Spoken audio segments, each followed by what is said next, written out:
ગીર સોમનાથમાં ભાજપ સાથે કોણે ગોઠવણ કરી તેને લઈને આમ આદમી પાર્ટી અને કોંગ્રેસ એકબીજા પર આક્ષેપ કરી રહ્યા છે। તાલાલા તાલુકા પંચાયતમાં કોઈ પણ પક્ષ પાસે સ્પષ્ટ બહુમતી નથી, છતાં પણ ભાજપે સત્તા મેળવી લીધી છે। જો કે ભાજપની બી ટીમની ભૂમિકા કોણે ભજવી તેને લઈને અત્યારે આમ આદમી પાર્ટીના નેતાઓ અને કોંગ્રેસના નેતાઓ એકબીજા ઉપર આરોપ લગાવી રહ્યા છે।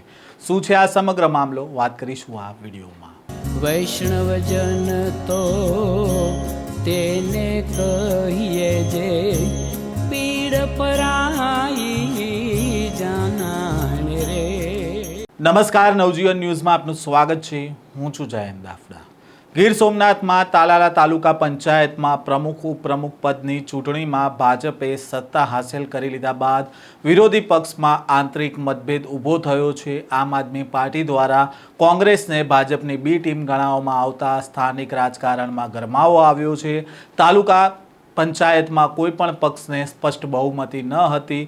જે બહુમતી માટેનો 10 બેઠકનો આંકડો હતો તે કોઈ પક્ષ પાસે ન હતો અને આને જ લઈને ચર્ચા ચાલી રહી હતી કે ગઠબંધન કરવામાં આવશે। રાજકીય વર્તુળમાં જે તે સમયે એવી અટકળો પણ હતી કે કોંગ્રેસ અને આમ આદમી પાર્ટી ભેગી થઈને ભાજપને સત્તાથી દૂર રાખવા માટે ગઠબંધન કરશે, પરંતુ અંતિમ ક્ષણે આ ગણિત ગોઠવાઈ શક્યું નહીં અને પરિણામે ભાજપે પોતાના સંખ્યાબળ અને રણનીતિના કારણે સત્તા મેળવી લીધી હતી। ચૂંટણી પ્રક્રિયા પૂર્ણ થયા બાદ આમ આદમી પાર્ટીના પ્રદેશ નેતા પ્રવીણ રામે આરોપ લગાવ્યા હતા કે કોંગ્રેસ છે તે ભાજપ સાથે મળી ગઈ અને ભાજપને સત્તામાં લાવવા માટે કોંગ્રેસે મદદ કરી હતી અને કોંગ્રેસ છે તે ભાજપની બી ટીમ છે તેવો આરોપ લગાવ્યો હતો।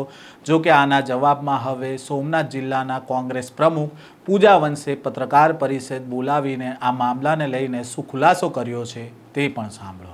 આમ આદમી પાર્ટીના આગેવાન ભાઈ શ્રી પ્રવીણભાઈ રામ દ્વારા તાલાલા તાલુકા પંચાયત પ્રમુખ ઉપપ્રમુખની ચૂંટણી સંબંધે જે એમણે મીડિયા સમક્ષ જે નિવેદન કર્યું છે એ નિવેદન મને લાગે છે કે સમજ્યા વિચાર્યા વિના કરવામાં આવ્યું છે। એમણે જે વાત કરી છે કે કોંગ્રેસ પક્ષ છે એ ભાજપની બી ટીમ છે અને ભાજપની સાથે ગઠબંધન કરીને ત્યાં બેસી ગયું છે। કોંગ્રેસ પક્ષ 138 વર્ષની જૂની પાર્ટી છે અને વિપક્ષ અને સત્તામાં પણ ભાજપની સામે આજે વર્ષોથી લડતા આવ્યા છે। બી ટીમ તો આમ આદમી પાર્ટી છે અને આમ આદમી પાર્ટી બી ટીમ છે એ તો એમણે સાબિત કરી દીધું છે।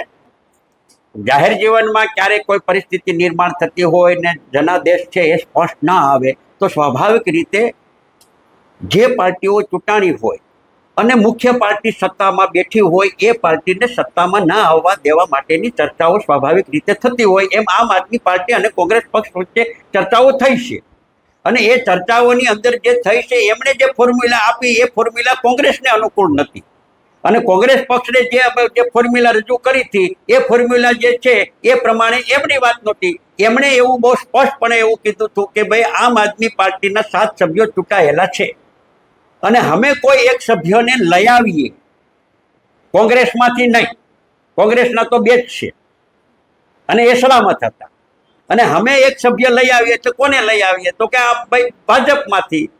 તો અમે બહુ સ્પષ્ટપણે કીધું છું કે ભાજપમાંથી જો તમે કોઈ સભ્યને લઈવાના હોય અને જો પ્રમુખ બનાવવાની વાત આવતી હોય તો અમારા હાઈકમાન્ડ સાથે ચર્ચા કરીને અમે તમને મદદ કરવા સંમત છીએ।